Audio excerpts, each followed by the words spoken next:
Well, the first week, let's see, the kickoff classics, right? They had heavy rain, yes. Or was it the first week? We had some thunderstorms. Yeah, they had heavy rain. The games were delayed. Right. Last week, a lot of the games got washed out. They didn't even try because the fields were wet. So wet. And tonight, different story. So yeah, that's awesome. three weeks make a charm, right? Or whatever it is. Third time makes a charm. We are looking at basically nice weather around. We were looking at showers scattered about at times. You watch the Cortez Bridge webcam. We'll review that and show you.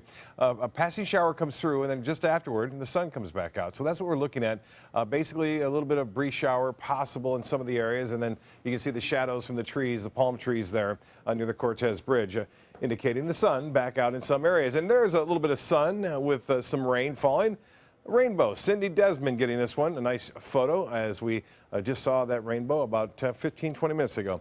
Here's a look now. You send those pictures in, by the way, to Pix, P-I-X at mysuncoast.com, or you can go to our Facebook page or Twitter page. Just do it at mysuncoast. As far as the Titan radar picture goes, you can see some rain falling. Scattered light rain shower activity moving off to the west at around 10 to 15 miles an hour. Not much out there. That's good news. And it looks as though we'll see one or two showers popping up here and there over the next couple of hours. Temperatures were really hot today, mid-90s for highs. And with that kind of heat in the atmosphere, it's still around, and it will still create some lift. So near Bayshore Gardens, heading toward Whitney Beach, get ready for some showers there in the next 10 to 15 minutes. We already had some rain out at Anna Maria. It's 92, still very hot at the Sarasota Brayton Airport. The dew point is at 74. We have a west wind now at 7, so that west wind would indicate maybe a little bit of a sea breeze trying to develop, but it's unlikely. 95 the high. That's tying the record, 95, set back in 1951. And 78 was your morning low. That wasn't too low because our normal low is at 75. No rainfall officially at the airport as of yet.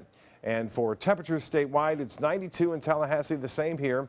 85 Miami now, 88 degrees in Key West. And around town, the games are going to be very hot. Like right now, it's 92 in Sarasota, 93 in Bradenton, Venice, 90 degrees.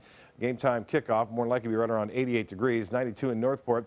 And the water temperature now at 85 degrees. See this little spin up right here. This is interesting. The National Hurricane Center giving this a 40% chance of developing into something tropical in the next 2 days. The story is, though, the winds are rather high here in the upper levels of the atmosphere. You see these clouds kind of ripping off to the north, and it's going to continue to move off in a westerly direction, so it should not have any impact on our weather. Again, it's a low pressure area that's starting to develop, and it's pushing off toward the west into the open waters of the Gulf of Mexico for the time being. We'll see how it plays out in a couple of days. We're also watching two areas out here, one to the northeast of Puerto Rico, another well off into the central Atlantic. This one has a much better chance of developing into Ian over the next 24 to 48 hours, in fact, and this one not much of a chance of developing. They're both kind of heading off to the west-northwest, but this one in particular will head toward the Carolinas, while this one starts to move off into the open waters of the Atlantic in time. Now, again, this one only has about a 20% chance of developing. That's why there's not many models running that right now. Even if it were to develop, it looks like it would head off toward the Carolinas. This one in the open waters of the Atlantic. That's what it looks like right now. So we'll keep an eye on it. We are approaching the peak of hurricane season beginning tomorrow, the 10th. And you can see the satellite review showing a large complex of storms out there in the central Gulf of Mexico. For us, the RPM forecast model showing a brief shower possible this evening. Otherwise, more showers scattered about. Looks like early next week. Temperatures still very hot across the northeast. 90 in Boston right now and 94 in Dallas.